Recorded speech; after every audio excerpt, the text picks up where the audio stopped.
ये पीछे जो आप इमारत देख रहे हैं, ये हैदराबाद हाउस है।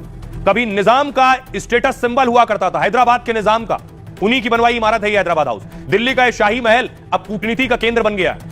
हैदराबाद हाउस का ताल्लुक आपको बताऊं दुनिया के सबसे अमीर शख्स से था, क्योंकि एक दौर में हैदराबाद के निजाम ही सबसे अमीर हुआ करते थे। उनके खजाने में इतने मोती थे कि बड़ा स्विमिंग पूल भर जाए। उनके पास दुनिया के सबसे बड़े हीरो में एक जैकब डायमंड था। सोचिए, उस जैकब डायमंड को भी कागज दबाने के लिए पेपर वेट की तरह इस्तेमाल किया करते थे वो। उसी हैदराबाद के आखिरी निजाम मीर उस्मान अली खान ने अपनी शान और शौकत के लिए हैदराबाद हाउस बनवाया। दरअसल जब अंग्रेजों ने 1911 में नई दिल्ली को राजधानी बनाया, तब कई रियासतों ने राजधानी में मौजूदगी दर्ज कराना चाहा कि हम भी राजधानी आ जाएं किसी तरह। हैदराबाद के निजाम की मांग सबसे अलग और सबसे सासी थी।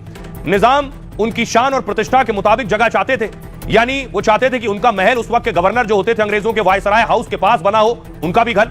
और वायसराय हाउस जो आज राष्ट्रपति भवन है, वही उस वक्त वायसराय हाउस हुआ करता था। अंग्रेजों ने उनकी मांग ठुकरा दी, लेकिन वायसराय हाउस यानी आज के राष्ट्रपति भवन से 5 किलोमीटर दूर जगह दे दी।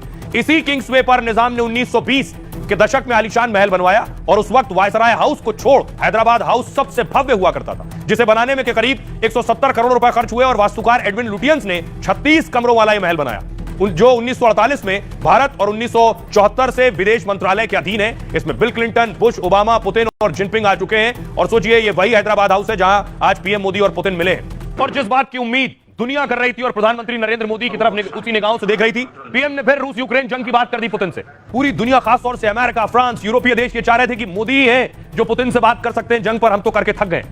मोदी ने युद्ध रोकने के लिए सीधे शब्दों में कह दिया। पुतिन से मोदी ने कहा कि हम युद्ध पर न्यूट्रल नहीं है, यानी जंग को भारत निष्पक्ष तरीके से नहीं देख रहा। मोदी बोले, भारत पूरी मजबूती के साथ शांति के पक्ष में। ये बातें हैदराबाद हाउस की बैठक में मोदी ने पुतिन से कही। रूस को एक बार फिर भारत ने युद्ध खत्म करने के लिए कहा, साथ ही याद दिलाया कि युद्ध को खत्म करने के लिए शांति की जो भी कोशिश होगी भारत उसका समर्थन करेगा।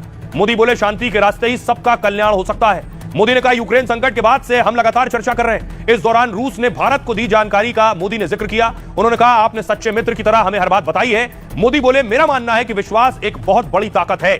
मैंने इस बारे में आपसे कई बार चर्चा की और दुनिया को बताया है कि भारत की युद्ध रुकवाने की कोशिशों की पुतिन ने भी तारीफ की है। इस बीच अमेरिकी राष्ट्रपति ट्रंप का भी युद्ध पर बयान आया। ट्रंप बोले, हम दुनिया भर में शांति स्थापित करने के लिए काम कर रहे हैं। अमेरिका और यूरोप को उम्मीद है कि भारत यूक्रेन युद्ध रुकवा सकता है। तो ये पीएम मोदी जो बात पुतिन से कह रहे थे, जंग रोकिए, शांति की बात करिए, ट्रंप ने सारी कोशिशें कर ली, साम दाम दंड भेद सब कर लिया। और इतना ही नहीं, ट्रंप ने अपने दामाद को भी भेजा था पुतिन को शांति के लिए मनाने के लिए। तस्वीर आप देख रहे हैं, ये पुतिन के साथ जो बैठक हो रही है, अमेरिका से ट्रंप ने अपने दामाद को भेजा है।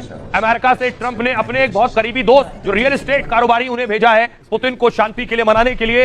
ये ट्रंप के स्टाइल की डिप्लोमेसी है, जिसके बारे में कोई कुछ नहीं जानता वो कब क्या करे। लेकिन ये भी नाकाम हो गए वहां जाने के बाद। और देखिए पुतिन ने क्या सुनाकर भेजा है। ट्रंप ने जो 2 लोग भेजे थे, उनमें से एक उनके दामाद जेरेड कुशनर थे, दूसरे शख्स अमेरिका के विशेष दूत स्टीव विटकॉफ थे। ये दोनों ट्रंप का शांति संदेश लेकर पुतिन से मिले थे। युद्ध रोकने पर कुशनर के साथ पुतिन की 5 घंटे तक बैठक चली है, बातचीत इनके दामाद के साथ। इतनी लंबी बैठक के बाद भी कोई समझौता नहीं हुआ, क्योंकि पुतिन ने अपनी शर्तों को सीधे अमेरिका को बताया। पुतिन ने कहा, रूस का डोनबास इलाका यूक्रेनी कब्जे में है। ऐसे में जब तक डोनबास रूस को नहीं सौंपा जाता, तब तक यूक्रेन को लेकर कोई समझौता नहीं होगा। बैठक से पहले भी पुतिन यूरोप को सख्त संदेश दे चुके हैं। तब पुतिन ने कहा था, यूरोप शांति प्लान में बदलाव कर रहा है ताकि अमेरिका के प्लान के मुताबिक शांति ना हो। रूस युद्ध नहीं चाहता, लेकिन यूरोप चाहता है, तो हम तैयार हैं, पुतिन ने कहा। पुतिन के पास दूध भेजने से पहले अमेरिका को उम्मीद थी शायद इस बातचीत से युद्ध रुकवाने की कोशिश आगे बढ़े, क्योंकि इस बार शांति प्लान में कई पॉइंट्स बदले गए थे। इनमें से कुछ पर पुतिन सहमत थे, मगर सब पर नहीं। इस पर यूक्रेन ने कहा, हमें पहले से पता था यही होगा।